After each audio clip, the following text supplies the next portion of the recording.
நம் ஆண்டவர் இயேசு கிறிஸ்துவின் நாமத்தினால் மகிழ்ச்சியும் சமாதானமும் நம் அனைவரோடும் இருப்பதாக. பிலிப்பியர் 1:4-14 முடிய.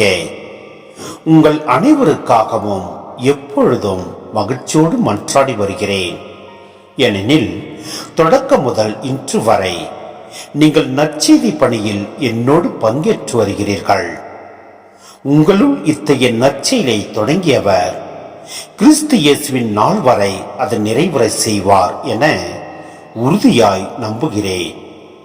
நீங்கள் என் இதயத்தில் இடம்பெற்று விட்டீர்கள். உங்கள் எல்லாரையும் பற்றி எனக்கு இத்தகைய எண்ணங்கள் எழுவது முறையே. ஏனெனில் நான் சிறையில் இருக்கும் இந்நேரத்திலும் நற்செய்திக்காக வழக்காடி அதை நிலைநாட்டிய காலத்திலும் நான் பெற்ற அருளில் உங்களுக்கும் பங்கு உண்டு. கிறிஸ்து இயேசு கொண்டிருந்த அதே பரிவுள்ளத்தோடு உங்கள் மீது எத்துணை ஏக்கமாயிருக்கிறேன் என்பதற்கு கடவுளே சாட்சி. மேலும் நீங்கள் அறிவிலும் அனைத்தையும் உய்த்துணரும் பண்பிலும் மென்மேலும் வளர்ந்து அன்பால் நிறைந்து சிறைந்தவற்றையே ஏற்று செயல்படுமாறு இறைவனை வேண்டுகிறேன்.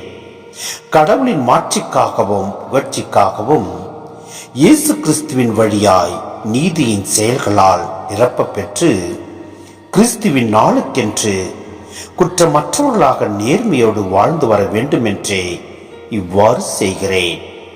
சகோதர சகோதரிகளே, எனக்கு நேர்ந்தவையெல்லாம் நற்செய்தி பரப்புவதற்கு ஏதுவாயின. இதை நீங்கள் அறிய வேண்டுமென விரும்புகிறேன். ஏனெனில் கிறிஸ்துவுக்காகவே நான் சிறைப்பட்டுள்ளேன் என்பது ஆளுநர் மாளிகை காவல் படையினர் அனைவருக்கும் மற்ற யாவருக்குமே தெளிவாயிற்று. என் சிறை வாழ்வினால் சகோதர சகோதரிகளுள் பெரும்பாலானோர் ஆண்டவரை உறுதியாக நம்பி கடவுள் வார்த்தையை அச்சமின்றி எடுத்துரைக்க மேலும் துணிவு பெற்றிருக்கிறார்கள். சிந்தனை: பிலிப்பியருக்கு எழுதப்பட்ட திருமுகத்தை மகிழ்ச்சியின் திருமுகம் என்று சொன்னால் அது மிகையாகாது. மகிழ்ச்சி அல்லது மகிழ்ந்திருங்கள் போன்ற சொற்கள் 16 முறை இத்திருமுகத்தில் கையாளப்பட்டுள்ளன. இம்மகிழ்ச்சிக்கு மூலதாரமே கிறிஸ்துவை பற்றி அறிதலே என்பது பவுலடியார் பிலிப்பியருக்கு வலியுறுத்த வந்த செய்தி. பங்கேற்பு என்னும் சொல் புதிய ஏற்பாட்டில் வழக்கமாக நட்புறவை அல்லது தோழாமையை சுட்டி காட்டுவது.